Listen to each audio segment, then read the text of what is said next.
What's going on, y'all? Welcome back to Clown Questions, the show where there are no dumb questions. I'm your host, Matt K. Maurer, and the question on my mind today is San Fran season over? In addition to that, I got a first-year interruption with Colby Wooden, top 10 Goosebump moments of the week, and I'll make my Cheaters CFP championship pick. So, fun little show. Who's down to clown?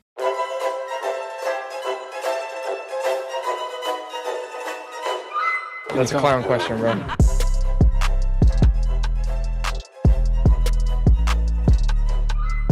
So, is San Fran's season over? I fear it might be. I think definitely is actually the answer. I'm not being facetious here. It is kind of a dick question to ask, kind of a dick move to even ask this question after 1 week. They won. They even won week one. But the headlines out of those games were two major injuries. One, of course, was George Kittle, I believe a hamstring injury. He got placed on IR.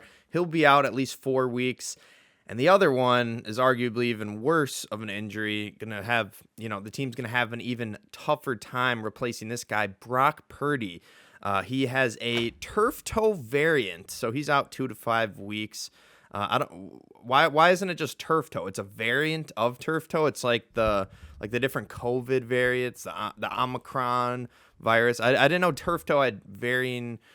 Maybe it's just a varying degree of it. It's not like a turf toe variant. Wouldn't that be like turf finger or something? I don't know, but it's a variant of turf toe, and he's out 2 to 5 weeks, which is unfortunate for us NFL fans because that means we have to watch 2 to 5 weeks of Mac Jones.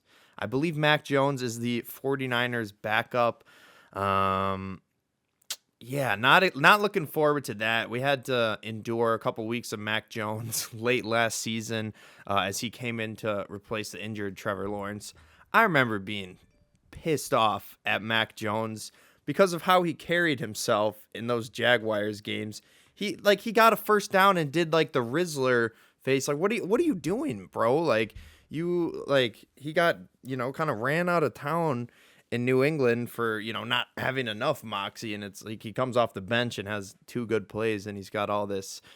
Who knows? But if he does have that Rizzler like moxie that he supposedly had in Jacksonville for those, few plays, maybe he brings that to San Fran. I mean, they've got weapons. Obviously, they're down Kittle, but Ricky Pearsall was awesome last week. Jawan Jennings a little banged up. He may or may not play.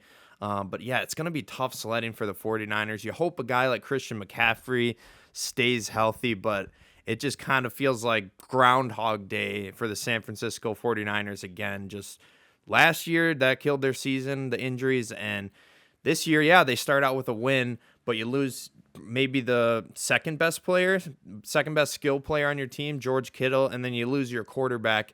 And yeah, Mac Jones. I don't have anything nice to say about Mac Jones. My mom told me if I don't have anything nice to say, don't say anything at all. But if I listened to that, I probably wouldn't have a podcast. I got to stop shitting on pro athletes. I'm overweight. I'm not athletic. But I enjoy shitting on pro athletes for whatever reason. It's fun. This is how sports fans operate. So if you are a pro athlete and I've offended you on this show, I apologize, but I don't know. This is how sports fans talk. So I'm trying to be authentic, and the most authentic thing I can say right now is I think San Fran's season is over. Even if you can stay above water, if you go 2-0 with Mac Jones, okay, I think you're fine.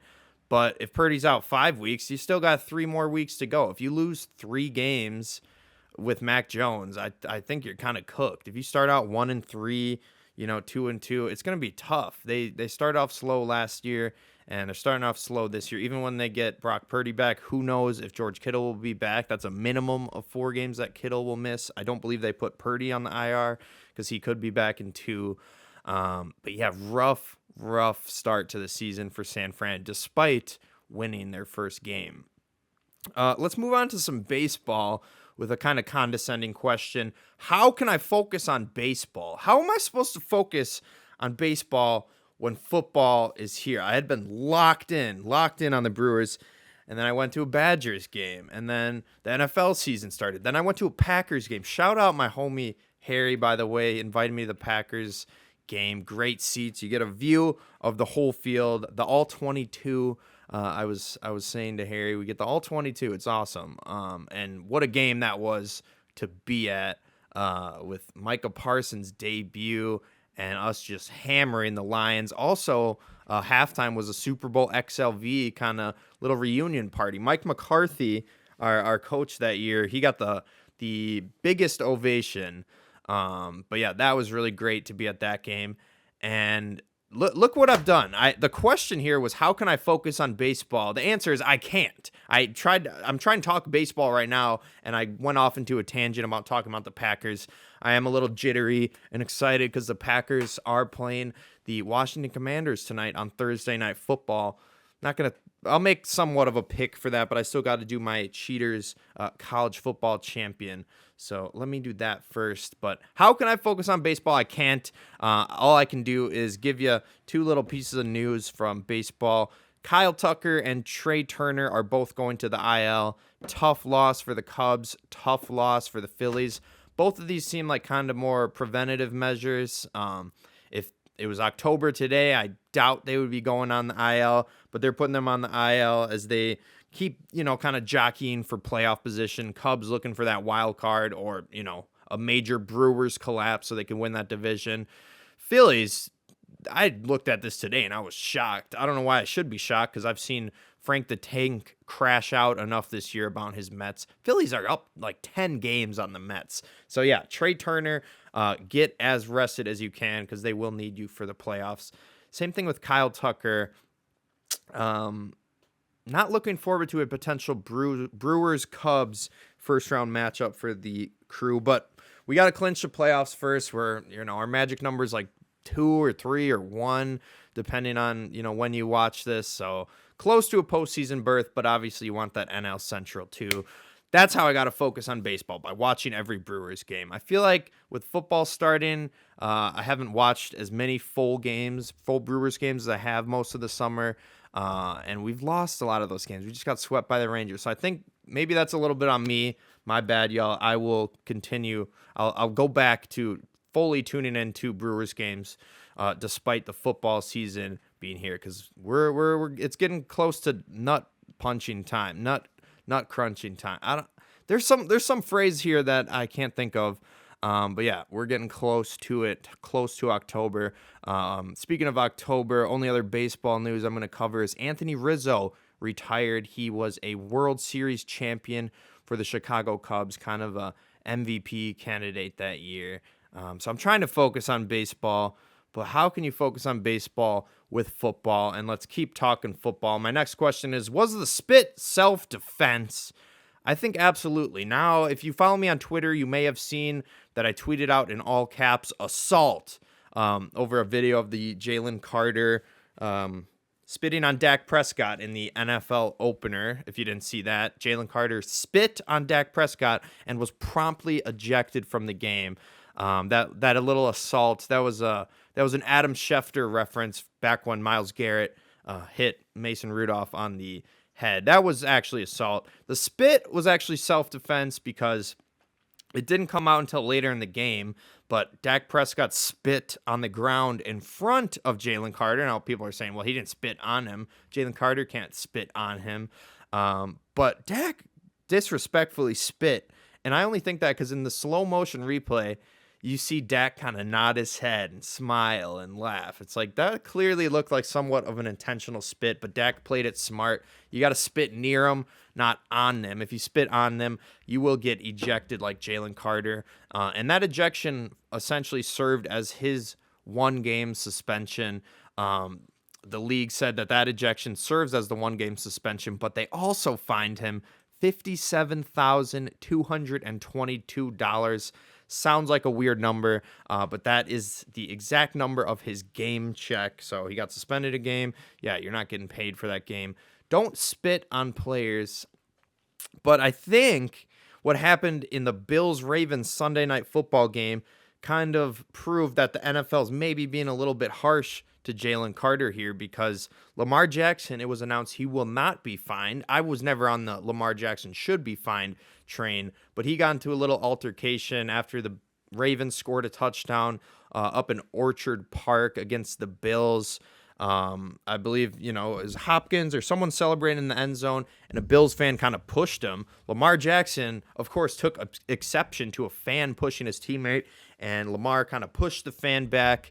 But Lamar has since apologized, and he will not be fined. So for that reason, Jalen Carter, I don't think should have been fined either, because Lamar Jackson's pushback, that was also self-defense. A spit back, same thing, self-defense. If you get spit near, you can spit on. I think that's a fair assessment there from me. Other Eagles news was that they actually acquired running back Tank Bigsby from the Jaguars for a 5th and a 6th round pick. I thought a 5th and a 6th round pick was maybe a bit high of a price, but Tank Bigsby's got a lot of upside. I drafted him in fantasy football, thought he could be taking over Travis Etienne's job soon. Etienne looked awesome in the opener. Granted, he played the Panthers, but maybe, looks like Travis Etienne's back. And yeah, Tank Bigsby, it'll be interesting to see where he slots in. Probably as the RB3. Will Shipley looked good in that opener. But yeah, hoping AJ Dillon gets to stay on the team, the former Packer. But with Tank there, we don't know. That third spot might be reserved for Tank and or Shipley rather than Dillon. Let's get into some monies. Who got paid? Who got this and that? I always put it. I try to put it a different way. Today I'll put it who's staying put. We had a number of extensions and money moving hands since the last time I talked to y'all. One of the more notable ones was the Packers extended Christian Watson. Now, Christian Watson currently on the, I don't know if it's the PUP or the IR, but recovering from an ACL injury late last season, won't be able to play until at least week 7 or so. But the Packers extended him 1 year, $13 million deal. It clearly means they still believe in the talent. And I think it also means they do have some hope that his injury concerns will decrease. He's been a very injury prone player throughout his career, but I love the guy. He's got 4.4 speed when fully healthy, and he's a good guy for jump balls, as is Romeo Doubs. Another Packers tangent. Sorry, we're playing in like 2 hours, and I'm trying to lock in, but I got to get this podcast done. That is the locking in, so I can lock out and rock out as the Packers get this W against the Commanders. I gotta get back on topic, back on track. Jameson Williams, 3 years, $83 million max contract deal, max contract extension with the Lions, signed right before the season. Very similar skill set to Christian Watson, I would say. Very similar career stats. One of them can't stay on the field because of injuries. One of them can't stay on the field because of suspensions. But Packers are getting a deal. Jameson Williams making, I don't know what 83 divided by 3 is. But I don't want to do the math right now. I'll just move on to the next bullet point. Cam Hayward, Steelers. I think we heard a little bit about kind of a contract kerfuffle between him and the Steelers. But we all kind of expected him to play. And they did make somewhat of a deal. They reached an agreement on a revised deal that adds over $3 million in incentives this year and allows him to earn up to $18 million. Hayward did play this past Sunday. Steelers got the win over the Jets in a close one. Who thought that one was going to be close? But good move for the Steelers there. I believe that those $3 million in incentives are tied to like playoff wins and how far he goes in the playoffs. So I think he'll get them, because I like Aaron Rodgers to win at least one playoff game this year, maybe 2, maybe 3 or 4. Maybe I should have put them in my Super Bowl. I don't care about jinxing the Steelers. I just didn't want to jinx my Packers. I wanted to make it Packers-Steelers, but I didn't, so that's not a jinx. In other news, Quinshon Judkins, he is also staying put. I think the Browns did finally sign him to his rookie contract. I think he's one of the last people to sign his rookie contract.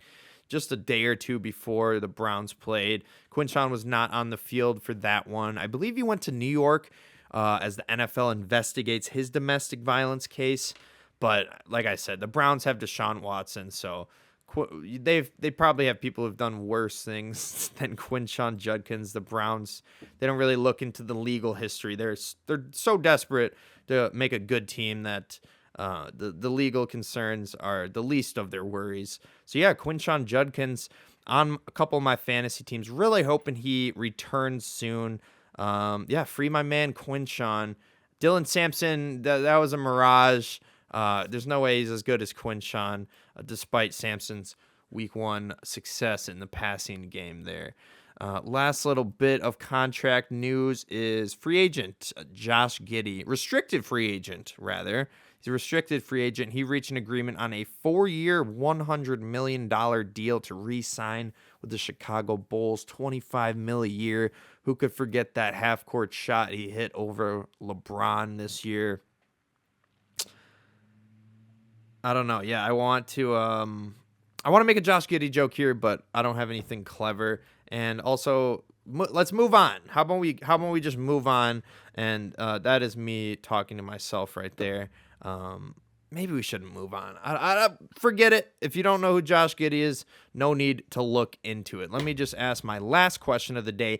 Is the WNBA cooked? Yeah, in terms of viewership for this year, yes, unfortunately, because Caitlin Clark is out for the year due to a groin injury, not making my Indiana Fever runner-up pick looking very good there. Yeah, don't expect the Fever to get to the championship anymore. Minnesota Lynx are a lock for the title. But yeah, they're cooked because they won't have the viewership without Caitlin Clark. They're also cooked because Angel Reese got suspended for a half. She got suspended half a game. I should have made the first interruption with her this week. I don't know if she said it on camera or if a reporter wrote it down. But she kind of made some comments where, like, she said, if the Chicago Sky don't turn this thing around, I'm going to have to go play elsewhere. Like, hold on, Angel, hold on. You're going to have, you're saying the Sky are failing you as a team, they're not having enough success for you, and you're a hot ticket free agent who can go anywhere. No, Angel, you got to realize you're a big part of that team's problem. You're a big part why that team can't score. Yes, Angel Reese leads the league in rebounds, but I don't even need to look this stat up. I can almost guarantee she leads in offensive rebounds. The problem is obviously her scoring. Not a good thing to say when maybe leading the league in rebounds just kind of inflates your I don't want to say inflates your ego, but not a comment Angel should have made about wanting to go elsewhere like you're LeBron James before free agency. And yeah, the Chicago Sky said, no, you're not going to be saying that. And you're going to be sitting out the first half. So yeah, WNBA unfortunately cooked. Their 2 stars have a groin injury and were suspended. So yeah, that's all the stuff I've got on the WNBA. And it's also my last question. As I realize just now that I don't have headphones, although I do have them here, so that's pretty clutch because that would have been awkward if I had to make a cut. I don't like making cuts in this show, but what I do like making is first year interruption segments as I awkwardly plug some stuff in. This is horrible podcasting, but I have to hear what the first year interrupter has to say. Otherwise, how am I going to do the segment? So this week's first year interruption is actually with a Packer, of course, as I go full homer mode on this entire podcast. But this week's first year interruption is with defensive tackle Colby Wooden. Basically, some people, maybe even including myself, definitely including myself, kind of had some chatter about how, Packers aren't going to be able to stop the run without Kenny Clark. Colby Wooden had other plans. So here's first year interruption with Green Bay Packer Colby Wooden. Kenny Clark's not here. How do they stop the run? Yeah. How personal Do you take that going against a team like this wants to run it at you? Oh, I for sure took that personal. I'll tell you, my dad called me on, he called me Thursday. Do me a favor, shut him up. Hey, bet.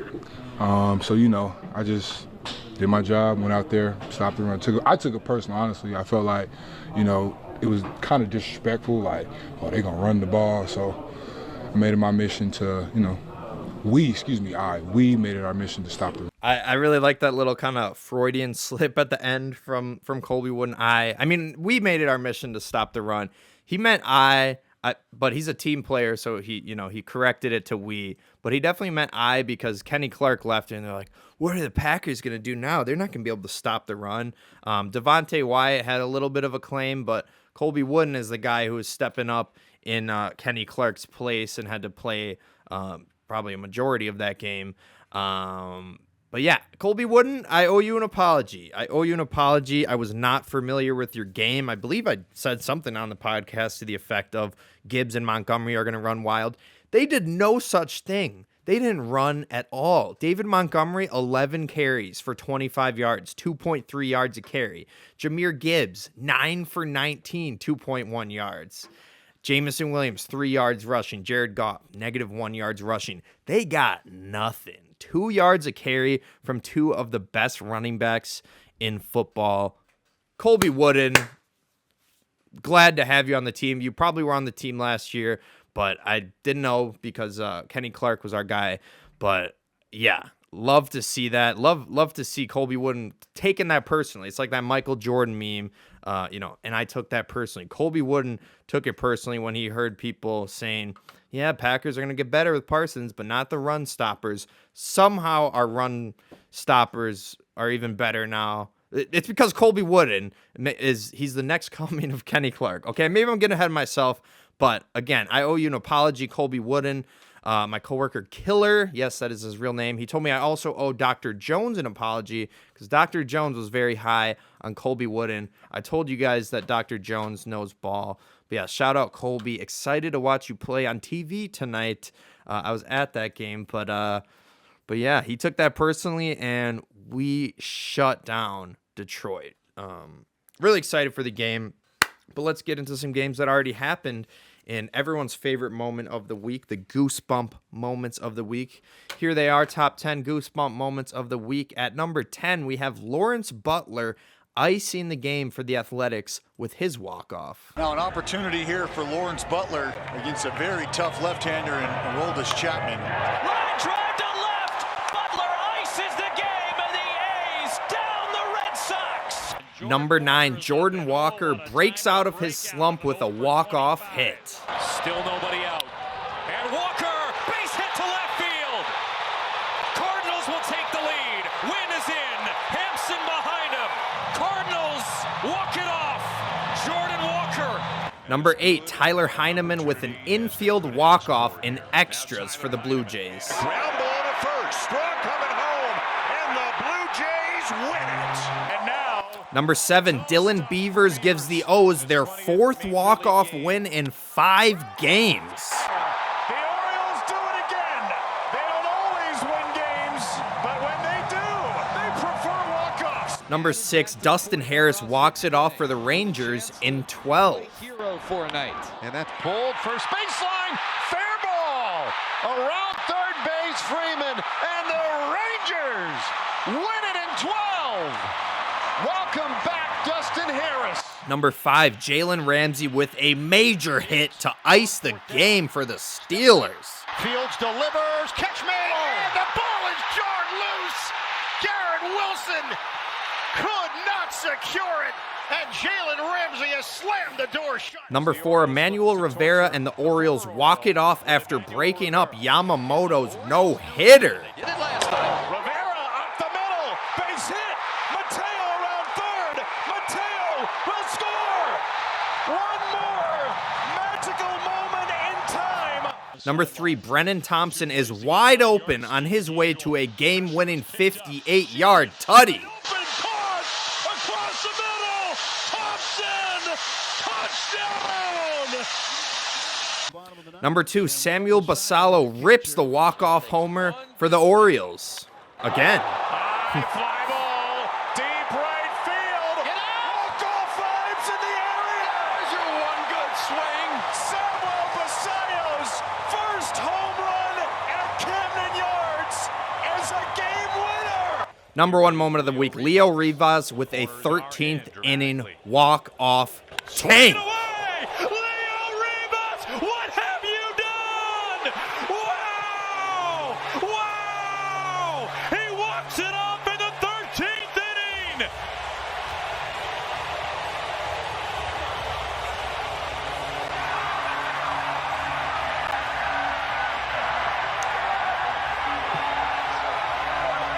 Dang, what a tank, what a hit there. The announcer, kind of a weird call from him, but I loved it. Leo Rivas, what have you done?